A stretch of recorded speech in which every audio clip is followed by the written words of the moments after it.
All right, today we're going on a bit of a journey. We're heading right to the edge of the map to a place you can only really get a feel for when the crowds have gone home and winter starts to move in.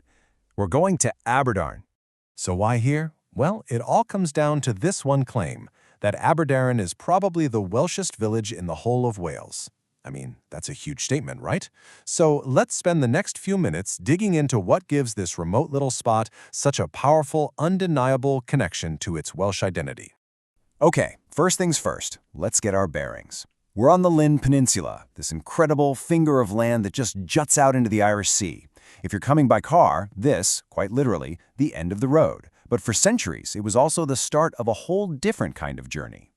You know, to really understand Aberdaron, you've got to start with the language itself. The name tells you the story. Aber in Welsh means a river mouth, a meeting of waters. It's the spot where the River Daron, which gives the village its name, finally meets the sea. It's just a perfect example of how the landscape and the language here are completely inseparable. So you see, this village has always been about movement. It was never some sleepy, isolated outpost. No, it was a vital crossroads. You can almost feel it in the air, the echoes of old seaways, the footsteps of countless pilgrims, and all the people who pass through here on their way out to sea. To see just how deep this history runs, we've got to go to the village's heart. And standing guard over the bay, just as it has for centuries, is the ancient church of St. Hywyn. And just try to wrap your head around the timeline here. That timber roof above you, the massive stone walls all around, they have been standing on this exact spot for over 800 years. It's absolutely incredible. This church, it really tells two powerful stories at once. Back in the day, this was the last stop for pilgrims about to make an incredibly dangerous sea crossing to Bardsey Island in these tiny little boats. Today, that deep identity is still here, just in a different form.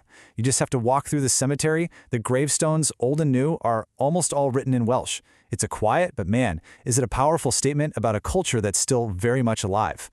And get this, even the way the church is built tells the story of survival. The walls are exceptionally thick. Why? Well, they were built to take a beating from centuries of Atlantic gales and salt spray. So yeah, you could definitely say this is a church that's been shaped just as much by the sea as it has by faith.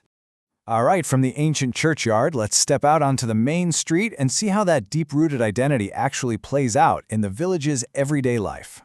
And you really don't have to look far for proof. Check this out, the community notice board. Local meetings, events, public services, everything is written completely in Welsh. And this isn't for show, you know?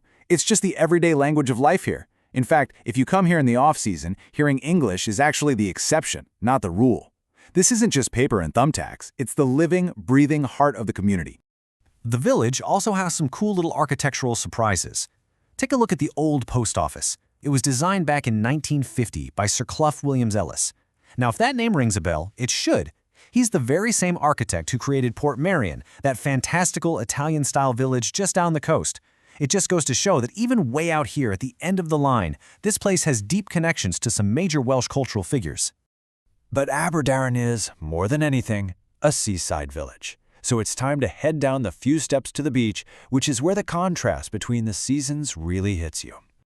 Sure, this beach can be packed in the summer, but in winter, it has this magnificent solitude. You can often be here without seeing a single other person. It feels like the beach just belongs to itself again.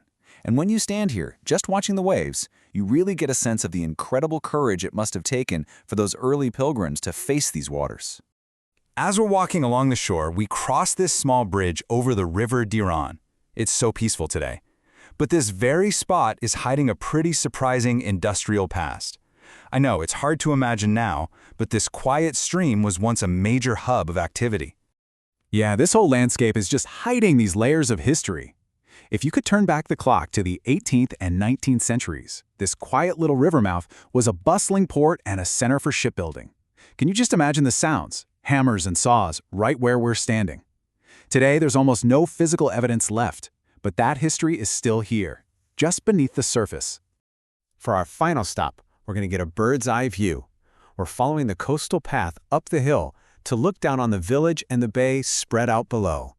And the climb is its own little adventure. We pass a quirky little cafe with a cow-shaped seat outside, cross the river one last time, and then start heading up. And the higher you climb out of the village's shelter, oh boy, the more you can feel that wind start to bite. So, just how windy does it get up here? Well, the person who gathered our source material actually noted, "My goodness, it is terribly windy here. The tripod has already been blown over 3 times." That says it all, doesn't it? This is a landscape that is constantly being shaped by some seriously powerful forces. So as you look down at Aberdaron, you see it all in one go. The ancient church, the tight-knit village, and the wild coastline. It's just a powerful lesson in how history, language, and identity are literally written into the land itself. And it kind of leaves us with a final thought, doesn't it?